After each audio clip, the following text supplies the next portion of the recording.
പച്ചരി കൊണ്ടുണ്ടാക്കാവുന്ന ഒരു റെസിപ്പിയുമായിട്ടാണ് ഇന്ന് വന്നിരിക്കുന്നത്. ആദ്യം തന്നെ 2 കപ്പ് പച്ചരി തലേദിവസം രാത്രി ഞാൻ നന്നായിട്ട് കഴുകി വൃത്തിയാക്കിയ ശേഷം കുതിർത്ത് വെച്ചിട്ടുണ്ടായിരുന്നു. അപ്പം നെക്സ്റ്റ് ഡേ നമ്മൾ ഇത് എടുത്ത് അത് ഒന്നും കൂടെ കഴുകിയെടുത്തതിന് ശേഷം അരി നമുക്ക് മിക്സിയിലിട്ടിട്ട് ആവശ്യത്തിന് വെള്ളം കൂടെ ചേർത്ത് നന്നായിട്ടൊന്ന് അരച്ചെടുക്കണം. നല്ലോണം തരിയില്ലാതെ വേണം അരച്ചെടുക്കാനായിട്ട്. അപ്പോൾ നമ്മളുടെ അരിയിൽ കുറച്ച് വെള്ളം ഉണ്ടാവും, അതിൻ്റെ ഒപ്പം കുറച്ചുകൂടെ വെള്ളം ഒഴിച്ചാൽ മതിയാവും. അപ്പോൾ ഇത് ഒട്ടും തരിയില്ലാതെ നമ്മുടെ പച്ചരി നന്നായിട്ട് അരച്ചെടുത്തിട്ടുണ്ട്. ഇത് നിങ്ങൾക്ക് കണ്ടാൽ തന്നെ അറിയാം, നമ്മളിപ്പോൾ അരച്ചെടുത്തിരിക്കുന്ന ദോശമാവിൻ്റെ കൺസിസ്റ്റൻസിയിലാണ്. പക്ഷേ ഇതിലും ലൂസായിട്ടാണ് നമുക്ക് വേണ്ടത്. അപ്പോൾ ഞാൻ ആദ്യം 1 കപ്പ് വെള്ളവും പിന്നെ 1/2 കപ്പ് വെള്ളം കൂടെ ഒഴിച്ചിട്ട് നമ്മൾ മോരും വെള്ളമൊക്കെ ഉണ്ടാക്കുമല്ലോ, അതേപോലത്തെ കൺസിസ്റ്റൻസിയിലാണ് നമുക്ക് കിട്ടേണ്ടത്. അപ്പോൾ ഇനി അതുപോലെ വെള്ളം ഒഴിച്ച് റെഡിയാക്കിയ ശേഷം അതിലേക്ക് ആവശ്യത്തിന് ഉപ്പിട്ടിട്ട് നന്നായിട്ട് മിക്സ് ചെയ്ത് വെക്കാം.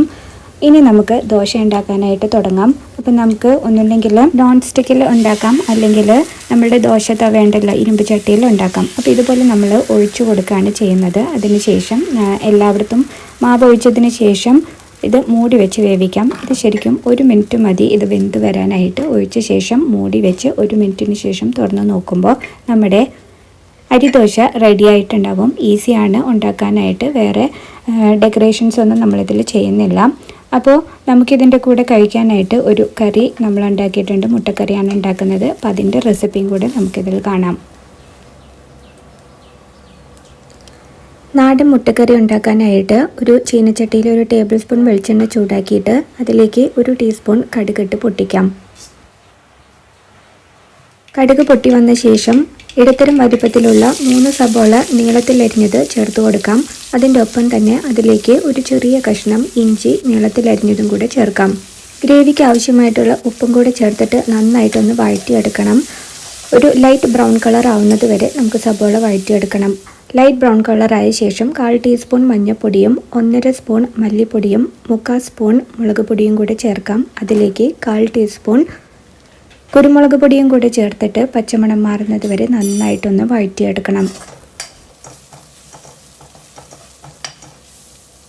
അതിലേക്ക് ഒരു പച്ചമുളക് അരിഞ്ഞതും ഒരു ചെറിയ തക്കാളി അരിഞ്ഞതും കൂടെ ചേർത്ത് കൊടുത്തിട്ട് നന്നായിട്ടൊന്ന് മിക്സ് ചെയ്യാം.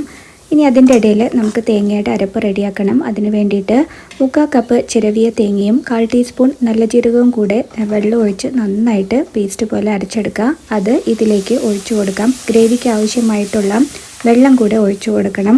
ഏകദേശം 3/4 കപ്പ് വെള്ളം ഇതിലേക്ക് ഒഴിച്ചു കൊടുക്കാം.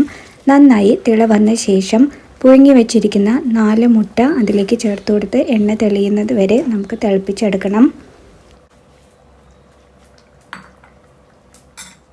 നന്നായി തെളിഞ്ഞു വന്ന ശേഷം ഏറ്റവും അവസാനം തീ ഓഫ് ചെയ്ത് കുറച്ച് കറിവേപ്പിലയും അതിലേക്ക് 1/4 ടീസ്പൂൺ ഗരം മസാലയും കൂടെ ചേർത്ത് കൊടുത്ത് നമ്മളുടെ കിടിലൻ നാടൻ മുട്ടക്കറി റെഡിയായി. ഈ ബ്രേക്ക്ഫാസ്റ്റ് റെസിപ്പി നിങ്ങൾക്ക് ഇഷ്ടപ്പെട്ടു എന്ന് വിചാരിക്കുന്നു. ഈ കോംബോ എല്ലാവരും ട്രൈ ചെയ്ത് നോക്കിയിട്ട് നിങ്ങളുടെ അഭിപ്രായങ്ങൾ ഞങ്ങളെ അറിയിക്കാം. അപ്പോൾ വീഡിയോ ഇഷ്ടമായാൽ ലൈക്ക് ചെയ്യാനും ഷെയർ ചെയ്യാനും കമൻറ്റ് ചെയ്യാനും മറക്കരുത്. ആദ്യമായിട്ടാണ് നമ്മുടെ ചാനലിൽ വരുന്നതെങ്കിൽ ഒന്ന് സബ്സ്ക്രൈബ് ചെയ്തേക്കണേ. അപ്പോൾ വീണ്ടും മറ്റൊരു വീഡിയോ അല്ലെങ്കിൽ റെസിപ്പിയുമായിട്ട് നമുക്ക് കാണാം. Till then take care and by.